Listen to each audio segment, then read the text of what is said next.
Welcome to episode 10 of Scorned by Muses. Here, there, and everywhere.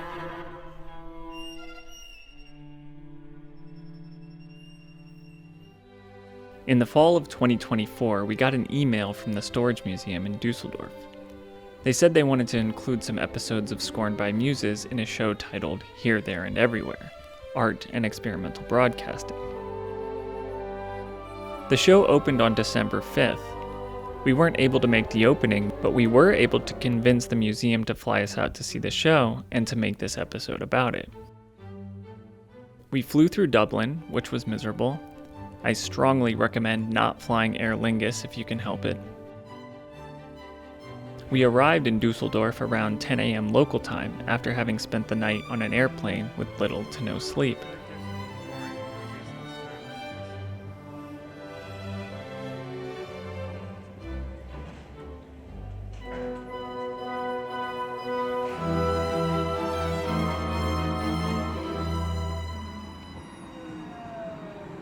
We ate lunch with Casper from the Storage Museum, who was generously putting us up at his apartment. After lunch, we crashed for a bit. Then at 6 p.m. we headed to the Storage Museum. They were hosting a talk by the artists who had organized a project in the 80s and 90s called UTV. UTV was a project that was trying to democratize television through an alternative to public access TV. We had a bit of trouble finding the Storage Museum. Is this not right? Oh. But we saw this guy who looked basically identical to me and figured he was probably going to the same place. So we followed him.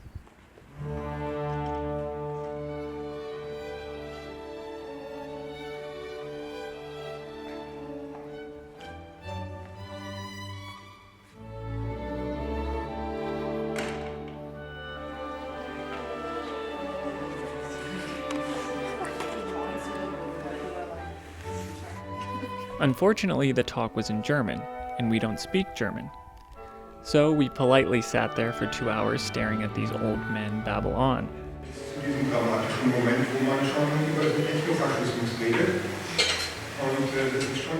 I'm sure they had interesting things to say, but we couldn't understand any of it. After the talk, we mingled a bit with the Storage Museum folks. We went for some drinks, and then called it a night.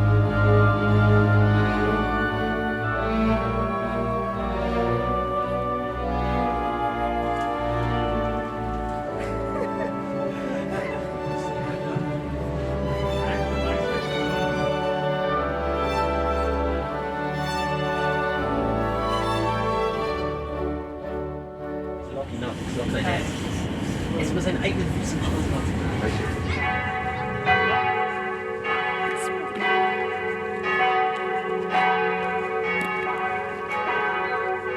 We slept in the next day, we had lunch, and then we went to the Stoschek Museum on the recommendation of Sabrina from the Storage Museum.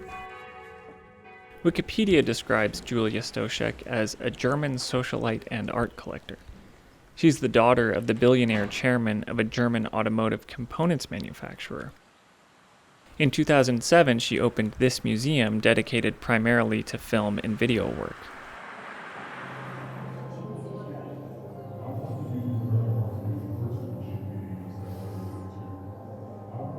I like these kind of screen sculpture things, but I don't really like the content.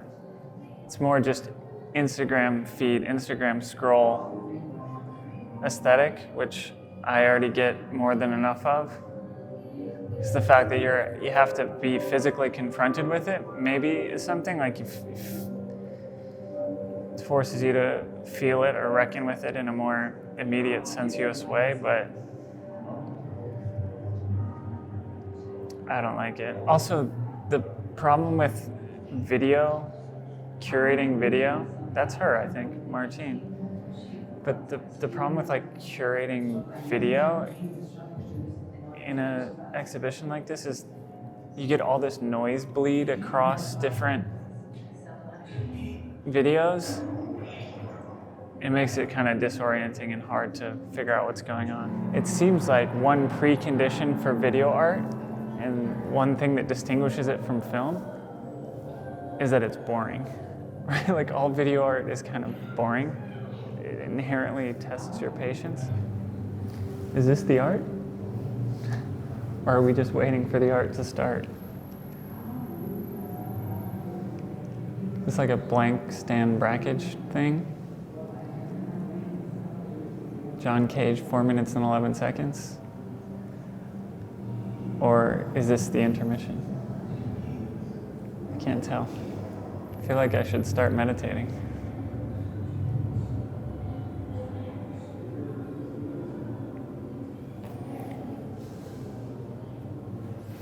Okay. I guess this is the other solution. You can have headphones. It's kind of annoying to put on headphones, and you don't want to put some gross thing that a bunch of other sweaty, oily people have had on all day, so I kind of don't like to wear the headphones, but then if you don't have headphones, you get this crazy noise bleed. So they kind of should just close the doors. That's what I would say. I don't know.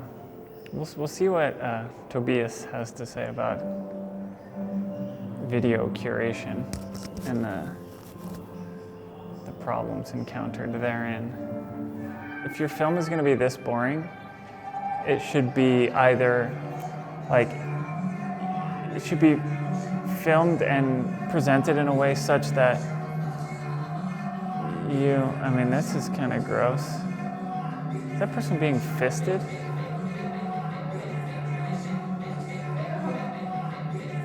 Okay. We just ramped it up. Can't show this on YouTube. I'll put on the gross headphones here and listen to it.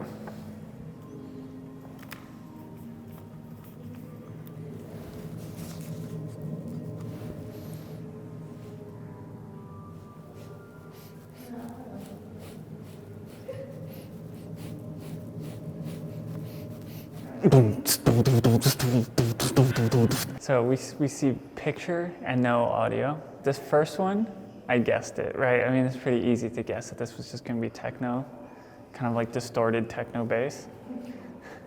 This one I'm going to guess is kind of like breathy diary reading about a love affair. That's my guess. Wait. Let me do my guess. Okay, what's your guess? Okay, my guess is that it's gonna be actually, I hear it. It's gonna be pop music. That's cheating. That's my guess. Okay.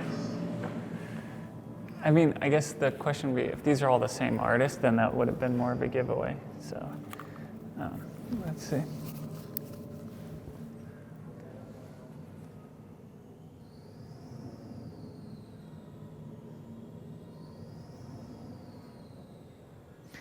So I was half right.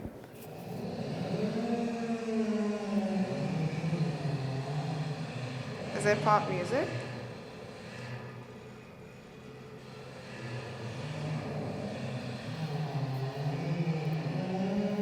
It's actually changed. Yeah, it's kind of like techno remixes of pop songs, but it did, when it first came on, there was like a voiceover. Yeah, like a distorted, like, what do you call it? Like voice message. It's like a distorted, Let's do this. distorted answering machine. What are you thinking about? What are you thinking about? I was pretty unimpressed by the first floor exhibition, so we walked up to the top floor of the museum, where there was a solo exhibition by Lynn Hirschman-Leeson.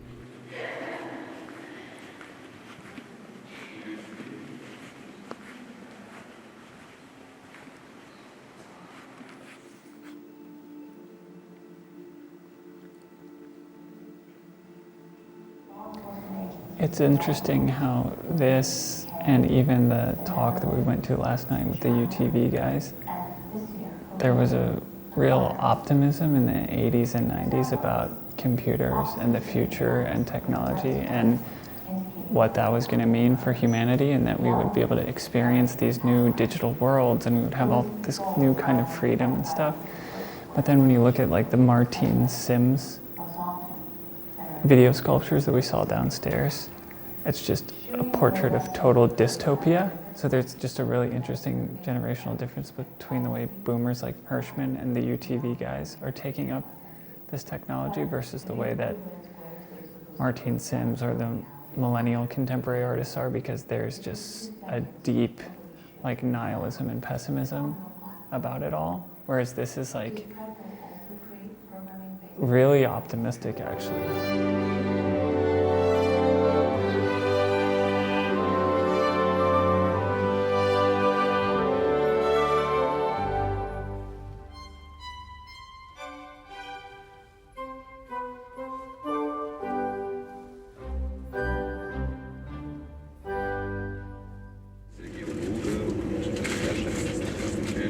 The next day we went to Cologne, which is just a short 30-minute train ride from Düsseldorf.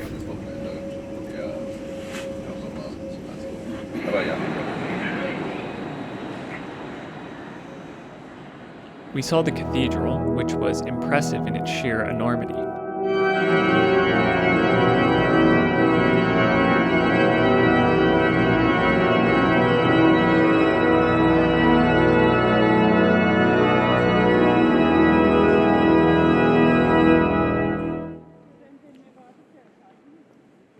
We also visited Columba, an art museum located on the former site of another church.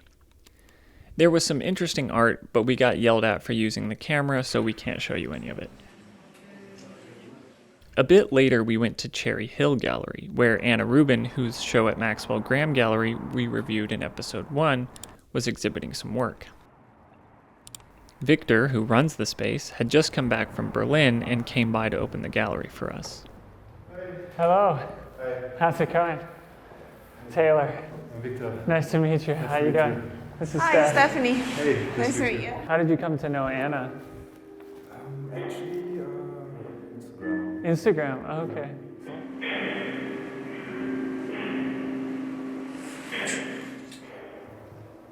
Oh, now that's what I call music, number 41. Is that what it's called? Yeah. You never had the Now That's What I Call Music CD? I think I had Now 1.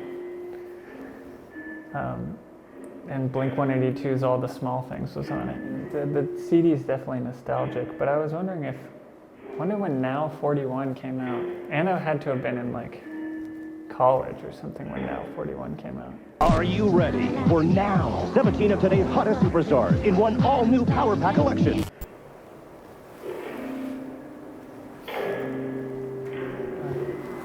Actually, it's like a background music of a it's the background music of a YouTube video. So it's the video is Oh, I see. actually That's a video YouTube from video. I see. Yeah. It's not her. She didn't shoot it. It's a found video that she processed. Yeah. Yeah. It has a kind of like mechanical feeling. Like it's almost like the shing, shing, like of the I think it's needle going up and down. It's nice. It's kind of like meditative in here with the, it's like slow chime. Oh, that's a money shot. a little Charlie Chaplin, and I found in a bookstore. It's for you. It's a little bit. It's our storage. And Oh, whoa. It's like a But- Charlie Chaplin pinup. yes, right. Sexy wanna- Charlie Chaplin. Oh my god. Oh. Yeah. All right. Choose. ciao, ciao. Bye-bye. All right. It was fine. It was like not mind-blowing. It wasn't like, but it's like fine. And when you sit in there with it, it's kind of nice. I mean, yeah, Yeah, I thought the two pieces went really well together. yeah. I mean, it's a little easy, just like a little lazy, just like I knew immediately what she had done, that she had taken something and slowed it down, and then you just like put this heavy filter on it. It's a little easy in that sense. And then like the CD spinning, also a little easy.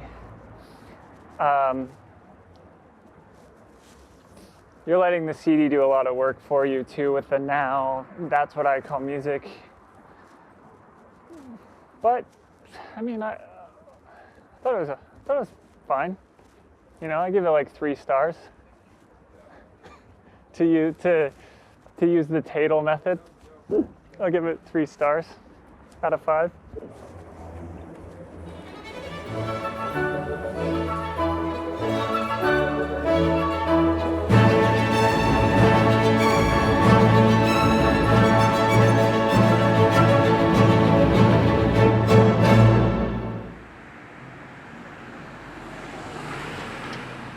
The next day, we were back in Düsseldorf.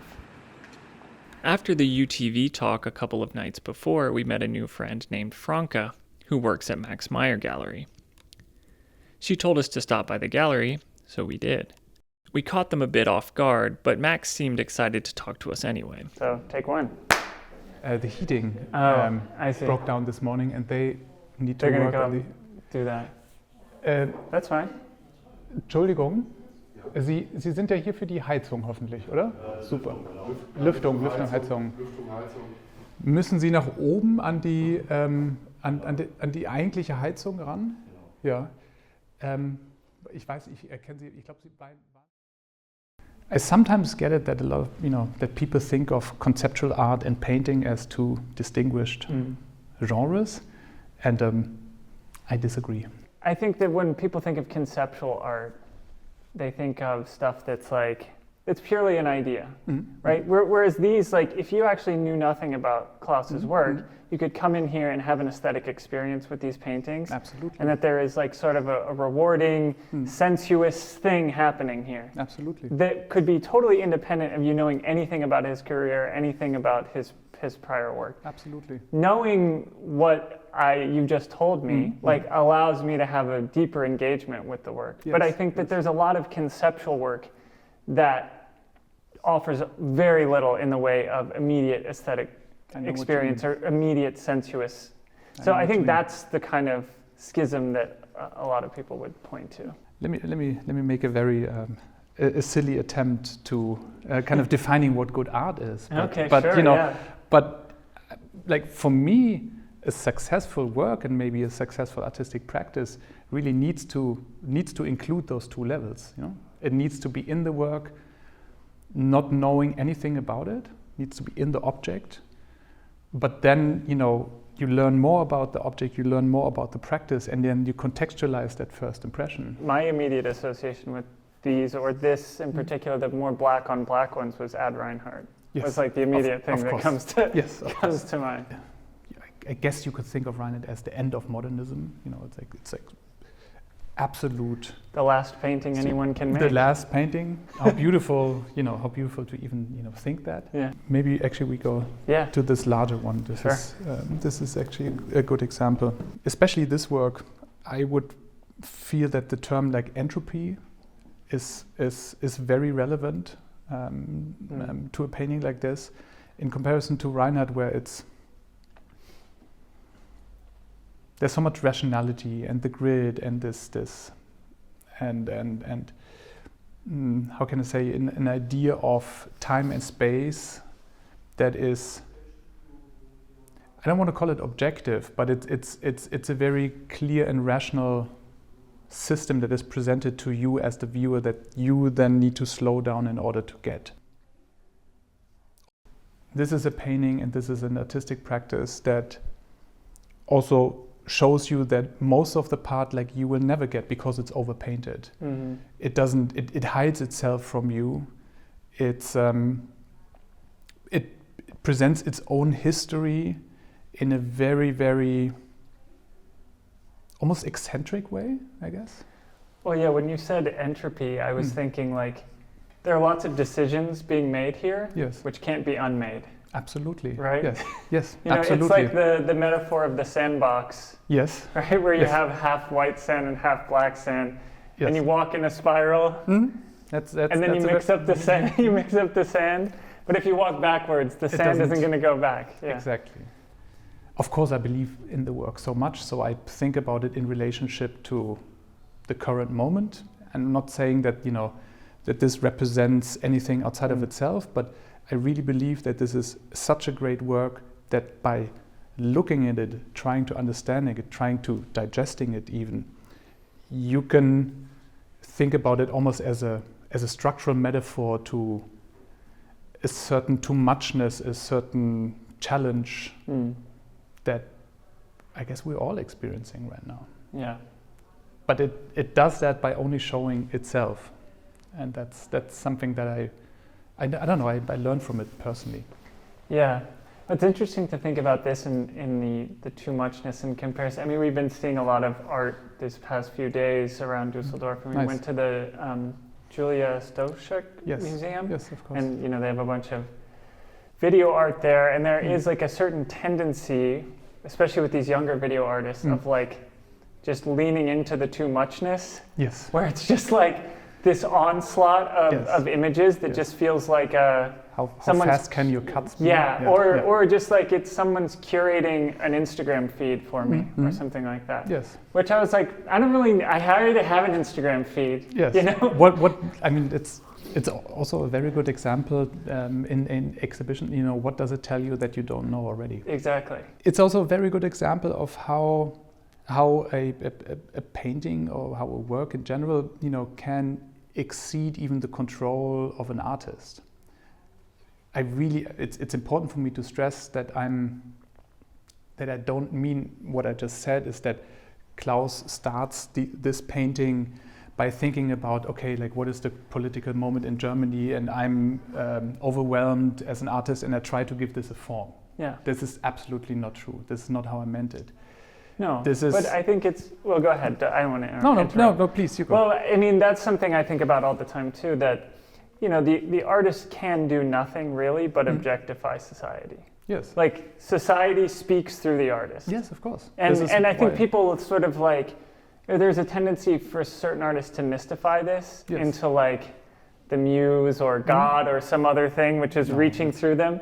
But it's just society. Yes. Like that's all that thing. And how amazing and how amazing is that? Why like it's not a critique, or it's not. No. I mean, you can't do anything other than that. It's actually impossible to do anything other than that. It's just how well you articulate it. Yes.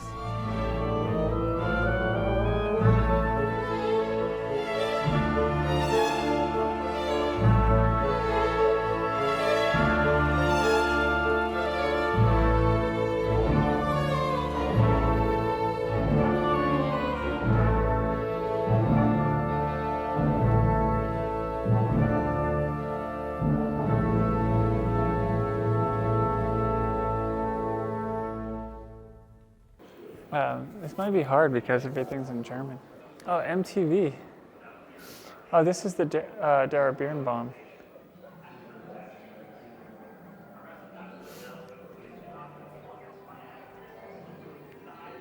I tried to get you to watch some of these episodes. This is really funny though, this show. I get nostalgia, or like a false nostalgia for these things because I didn't actually go to art school, but these shows which depict art school, I really like because I get to kind of live the vicarious art school experience. Jared Maderi for 93 Canal. Wait, did he make these for 93 Canal? The now defunct 93 Canal.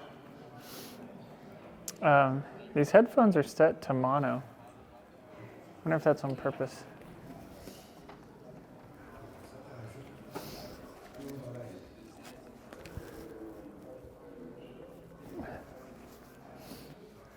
Oh God, these headphones are really uncomfortable.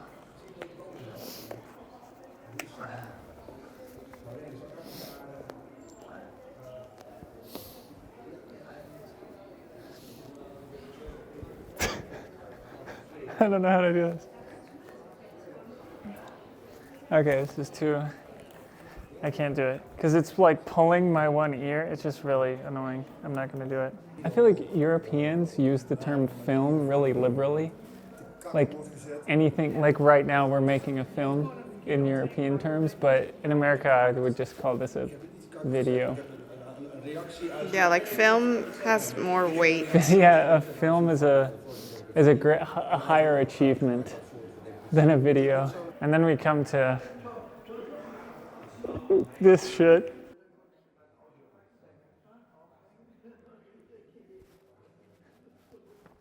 Is this one in Deutsch?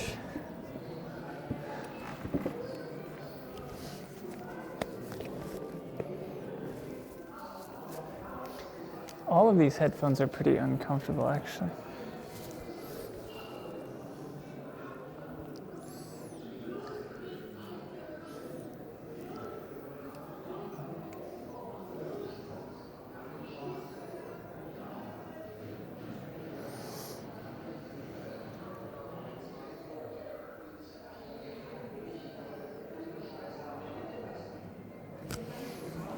Okay, so we're sitting here watching KIRAC, and I kind of got inspired by their approach. I mean, it's no secret that we take a lot of inspiration from them.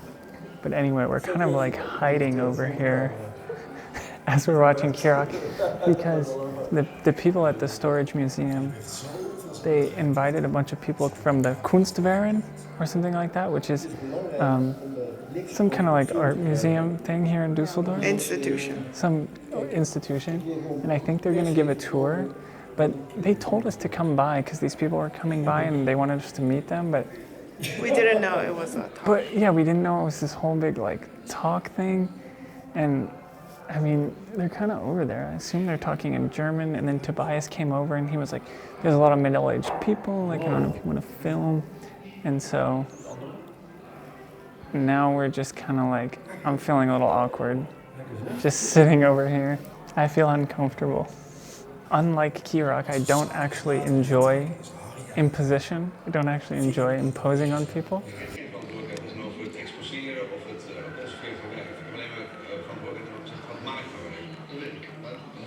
There's an overwhelming amount of media here, and I think to really fully take in this show, you would need to be here for maybe like 8 hours or something. So I'm gonna go around and add up the run times of all of the things that are on exhibition here. We're gonna see how much it is. My guess is like 8 hours. It's probably actually more than that. But KIRAC alone, so we have like 65 minutes plus 9 minutes.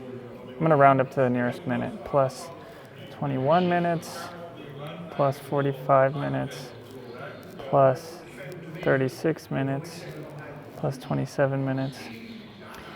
And so it's 3 hours and 20 minutes for KIRAC alone, plus 22, plus 15, plus 28, plus 6, plus 4, plus 4. 604, that's 10 hours. That's 604 minutes. So if you divide that by 60, that's, hey.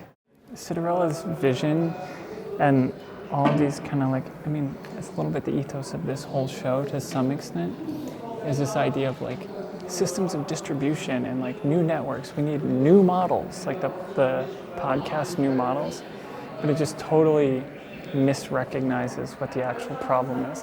The problem isn't like the mode or the model of distribution, it's like it's the social totality, the way in which we organize society that is the problem. It's like any of these things can be instrumentalized for capitalist ends. Like there is no escape in that sense. And you know, Citarella is just lamenting the fact that Facebook and Twitter and all of these things which had emancipatory potential just became instruments of domination and ways to sell ads. It's like, yeah, duh. That's everything becomes that, you know? Without changing the fundamental structure of the world. It's going to become that. Changing a mode of distribution or a mode of like media distribution or a way of talking to each other is not going to transform the fundamental structure of reality. It's not. It might be maybe a means to that is possible. There's like all this optimism of like the Twitter revolutions in the Arab Spring and stuff like that, but I don't know, like the existence of those things in and of themselves is not inherently revolutionary or counter-revolutionary. It's just a tool, like a machine, like in the factory, you know? The like robot automated assembly lines should be liberatory. Should mean nobody has to work. We can produce an incredible abundance of shit and nobody has to work. But yet under capitalism, they just mean people are unemployed. And unemployment is bad, right? Because you can't make a living. You can't buy food, you can't buy health care.